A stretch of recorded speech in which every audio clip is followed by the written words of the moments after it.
کی قدر کرے، اور اگر ملت اس نعمت کی قدر نہیں کرے گی تو میرے بھائیوں دو مثالیں تمہارے سامنے ہیں.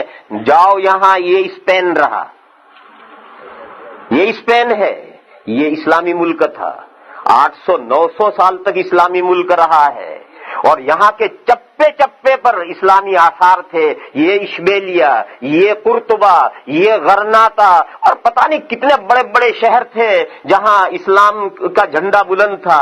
آج جا کر وہاں دیکھو، وہاں کوئی متنفس اللہ کا نام لینے والا نہیں ہے. کیوں؟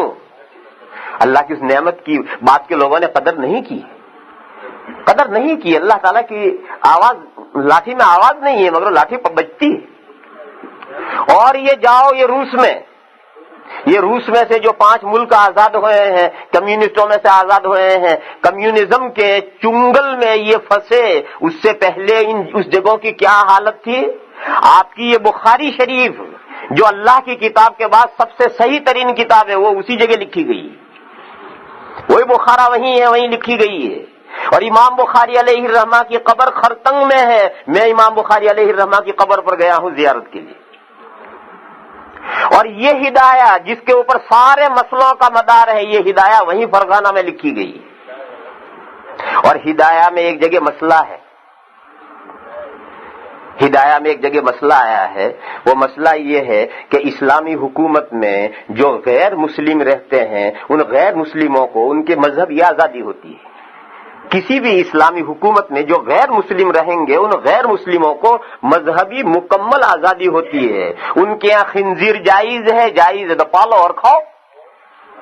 ان کے یہاں شراب جائز ہے بنا اور پیو. مذہبی مکمل آزادی ہوگی. اسلام کے قوانین ان غیر مسلموں پر لاگو نہیں ہوں گے. ان کو، ان غیر مسلموں کا جو ان کا مذہب ہو، عیسائی ہو، یہودی ہو، ہندو ہو، بدھسٹ ہو، پارسی ہو، جو ان کا مذہب ہے، مکمل آزادی ہے. اسی سلسلے کا ایک مسئلہ ہے کہ اگر وہ شراب کی دکان کھولنا چاہتے ہیں اور اس کا لائسنس مانگتے ہیں تو اسلامی حکومت ان کو شراب کی دکان کھولنے کا لائسنس دے گی یا نہیں دے گی؟ تو قدوری جو ہمارے یہاں کتاب ہے جو عراق میں لکھی گئی ہے، اس قدوری میں یہ مسئلہ ہے کہ شہر میں اگر وہ شراب کی دکان کھولنے کا لائسنس مانگیں گے تو حکومت نہیں دے گی، اور دیہات میں کھولنا چاہیں تو دے گی. یہ مسئلہ قدوری میں لکھا گیا تھا عراق میں. اس قدوری کی شرح صاحب ہدایہ کرتے ہیں، تو شاہد ہدایہ نے اس کی شرح میں لکھا کہ یہ مسئلہ ہمارے ملک کا نہیں، یہ مسئلہ وہیں عراق کا ہے. ہمارے ملک میں دیہات میں بھی شراب کھولنے کی اجازت، دکان کھولنے کی اجازت نہیں دی جائے گی. کیوں؟ فرماتے ہیں لِأَنَّ أَعْلَامَ الْإِسْلَامِ فِيهَا ظَاهِرَةٌ. ہمارے ملک میں تو دیہاتوں میں بھی اسلام کے جھنڈے سربلند ہیں.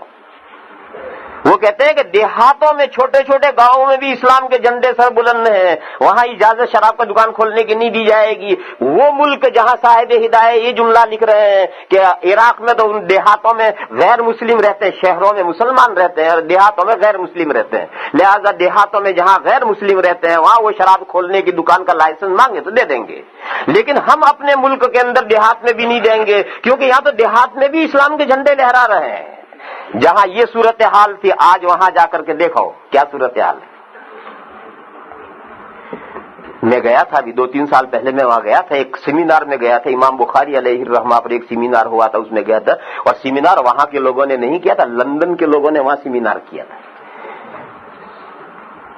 آکسفورڈ یونیورسٹی کا ایک شعبہ ہے اسلامک اسٹڈیز، اس آکسفورڈ یونیورسٹی کا جو اسلامک اسٹڈی کا شعبہ ہے، اس نے وہاں سیمینار کیا تھا. اور وہ اسلامک اسٹڈیز کا جو شعبے کا جو صدر ہے، جو ناظم اعلیٰ سیکریٹری ہے، وہ ہمارے ہندوستان کا ہے. تو ہندوستان کا فرحان نام ہے اس کا، ڈاکٹر فرحان. تو ڈاکٹر فرحان ہمارے علی گڑھ کے ہیں، وہ وہاں اس کے ہیں، انہوں نے وہاں سیمینار کیا تھا. تو ہم وہاں گئے، اس پورے ملک کو دیکھ کر کے آئے. تاشقند دیکھا، سمرقند دیکھا. سمرقند میں تو سیمینار ہوا ہی تھا. پھر خرطنگ گئے جہاں امام بخاری علیہ الرحمہ کی قبر ہے. بخارا بھی جانا چاہتے تھے مگر وہاں ہمیں نہیں لے گئے، یہ کہا کہ وہاں کا ہوائی اڈہ جو ہے ریپیئر ہو رہا ہے اور ابھی وہاں ہوائی جہاز نہیں اتر سکتے، ہم نہیں جا سکے. صورتحال یہ ہے کہ پورے ملک میں کوئی، سب مسلمان ہیں، سب مسلمان ہیں، لیکن لندن میں آپ گھومیں یا ان شہروں میں گھومیں، ایک ہی طرح کے ہیں، وہی رنگ ہے، وہی لباس ہے، وہی عورتیں اسکرٹ پہنی ہوئی آدھی ننگی ہیں، اور اتنا جانتے ہیں کہ ہم مسلمان ہیں، بس اتنا جانتے ہیں، اس سے آگے بیچارے کچھ نہیں جانتے ہیں۔ اگر ہم ان کو سلام کریں تو وہ سلام کا جواب نہیں دے سکتے۔ جب ہم سلام کرتے السلام علیکم تو وہ جواب یوں جھک جاتے تھے، جواب دینے میں یوں ہاتھ رکھ کر کے یوں جھک جاتے تھے، منہ سے جواب نہیں دے سکتے تھے۔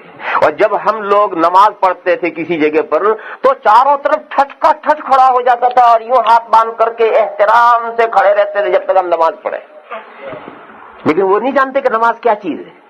حالانکہ ان کو یہ کمیونزم کے چنگل میں گئے ہوئے کتنے دن ہوئے ہیں؟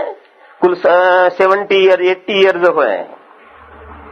اور ادھر آپ آئیے، ہندوستان یعنی پاکستان، انڈیا، بنگلہ دیش، یہ سب ہندوستان ہے، غیر منقسمہ ہندوستان ہے۔ یہ ہندوستان غلام ملک بنا ہے 200 سال پہلے۔ اسلامی حکومت ختم ہوئی اور اسلامی حکومت ختم ہو کر انگریزوں کے ہاتھ میں گیا، اس پر 250 سال ہو گئے ہیں، 250 سال پہلے۔ لیکن 250 سال کے باوجود آج ان 3 ملکوں میں جتنے مدرسے ہیں، جتنی مسجدیں ہیں، جتنے دینی ادارے ہیں، جتنے علماء ہیں، جتنا دین پڑھنا پڑھانا ہے، آپ عرب ممالک میں چلے جائیے آپ کو نہیں ملے گا۔ کیوں؟ یہاں کے علماء نے اللہ کی اس نعمت کی قدر کی، یہاں کے مسلمانوں نے اللہ کی اس نعمت کی قدر کی، اور انہوں نے بر وقت سمجھ لیا اور جان لیا کہ اب جب حکومت اسلامیہ گئی تو اب یہ ساری رسپانسبلٹی ہمارے سر آن پڑی، اب ہمیں کھڑا ہونا ہے اور اپنے پیروں پر کھڑا ہونا ہے۔ تو کھڑے ہوئے، محنتیں کی، مدرسے بھی قائم کیے، مسجدیں بھی قائم کیے، تبلیغیں بھی شروع کی، سب کام شروع کیے، اور انشاءاللہ الحمدللہ باغ و بہار ہے تینوں ملکوں میں، پاکستان میں بھی، انڈیا میں بھی، بنگلہ دیش میں بھی باغ و بہار ہے دین کی۔ وہ باغ و بہار آپ کو دوسرے ملکوں میں نہیں، مسلمان ملکوں میں نہیں ملے گی۔ یہ جو باغ و بہار ہے یہ ملت کے اٹھ کھڑے ہونے پر ہے۔ اگر ملت اٹھ کھڑی ہو تو انگلینڈ میں بھی وہی باغ و بہار پیدا ہو سکتی ہے، اور ٹورنٹو میں بھی وہی باغ و بہار پیدا ہو سکتی ہے، اور نیو یارک میں بھی وہی باغ و بہار پیدا ہو سکتی ہے، اور دنیا کے چپے چپے پر وہی باغ و بہار پیدا ہو سکتی ہے۔ اللہ کے خزانوں میں کوئی کمی نہیں ہے، کوئی مانگنے والا چاہیے۔ تو اللہ نے یہ نعمت اس امت کو دی ہے، اور اس نعمت پر اس امت پر یہ نعمت کمپلیٹ کی ہے۔ میرے بھائیو، ہمیں اللہ کی اس نعمت کی قدر کرنی چاہیے۔ وَأَتْمَمْتُ عَلَيْكُمْ نِعْمَتِي وَرَضِيتُ لَكُمُ الْإِسْلَامَ دِينًا، یہ تیسرا جملہ ہے۔ اس تیسرے جملے میں بھی وہی بات پھر ریپیٹ کی گئی ہے، جو پہلے 2 جملوں میں بات کہی گئی ہے وہی بات ریپیٹ کی گئی ہے اس تیسرے جملے میں بھی۔